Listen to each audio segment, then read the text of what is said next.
사건은 보통 갑자기 터진 것처럼 보입니다. 하지만 어떤 사건들은 끝난 뒤 다시 보면 이미 인터넷 어딘가에 이상한 기록이 남아 있었습니다. 댓글, 영상, 글, 짧은 문장. 당시에는 그냥 이상한 사람의 말처럼 보였지만 사건이 벌어진 뒤에는 전혀 다른 의미가 됩니다.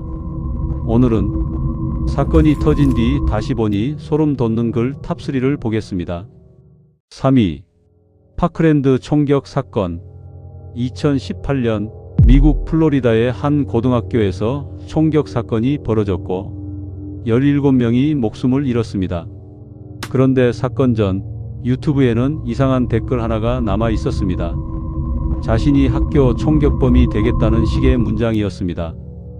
이 댓글을 본 사람은 심상치 않다고 느껴 FBI에 제보까지 했습니다. 하지만 사건은 막히지 않았습니다.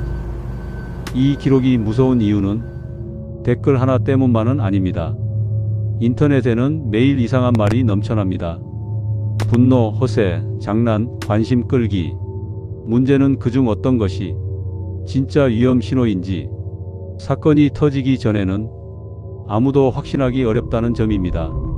사건 뒤에 보면 명확합니다. 하지만 사건 전에는 그저 댓글 하나였습니다. 2위. 웨이스 마켓 총격 사건. 2017년 미국 펜실베이니아의 한 슈퍼마켓에서 직원이 동료 3명을 살해하고 스스로 목숨을 끊었습니다. 가해자는 랜디 스테어.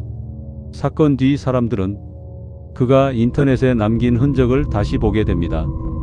지역 보도에 따르면 그는 온라인에 많은 영상을 남겼고 그중 일부에는 과거 총격범을 찬양하는 내용과 무기를 든 모습까지 포함되어 있었습니다. 이 사건은 단순히 이상한 영상이 있었다는 수준이 아닙니다. 현실에서는 평범한 직장인처럼 보였지만 온라인에서는 완전히 다른 세계 안에 살고 있었던 사람. 그 간격이 점점 벌어질 때 주변 사람들은 얼마나 빨리 알아챌 수 있을까요? 사건이 끝난 뒤에는 말하기 쉽습니다. 이미 이상했다. 기록도 남아 있었다. 하지만 사건 전에는 그저 인터넷 어딘가에 떠 있던 이상한 영상이었을 뿐입니다. 1위. 아일라 비스타 사건. 2014년 미국 캘리포니아 아일라 비스타에서 엘리엇 로저가 6명을 살해하고 여러 명을 다치게 한 뒤 스스로 목숨을 끊었습니다. 그는 사건 전부터 유튜브에 불안정하고 적대적인 영상을 올렸고 범행 직전에는 자신의 보복을 암시하는 영상까지 남긴 것으로 알려졌습니다. 더 불편한 점은 사건 전 경찰이 그의 불안한 영상 존재를 알고 있었지만 실제로 확인하지는 않았다는 보도였습니다. 이 사건이 1위인 이유는 단순히 잔혹해서가 아닙니다. 신호가 있었습니다. 기록이 있었습니다. 주변에 우려도 있었습니다. 경찰 방문까지 있었습니다. 그런데도 사건은 멈추지 않았습니다. 사건 뒤에는 모든 단서가 선명해 보입니다. 영상이 있었다. 말이 있었다. 위험한 징후가 있었다. 하지만 사건 전 현실에서는 그 사람이 정말 실행할지 아니면 분노를 쏟아내고 끝날지 확신하기 어렵습니다. 그래서 더 무섭습니다. 기록이 없었던 게 아닙니다. 기록은 남아 있었습니다. 문제는 그 기록이 현실을 멈출 만큼 강하게 작동하지 않았다는 겁니다. 이 세 사건에는 공통점이 있습니다. 사건 전 인터넷 어딘가에는 기록이 남아 있었습니다. 댓글, 영상, 글, 이상한 말들.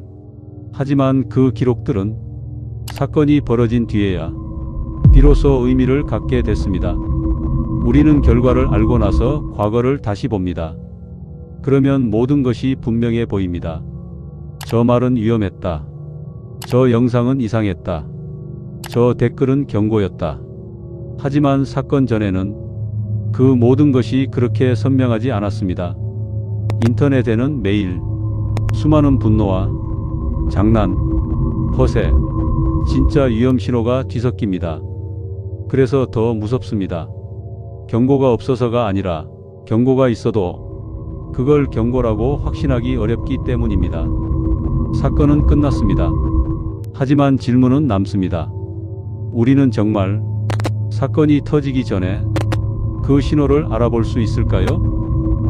지금까지 현장 기록이었습니다.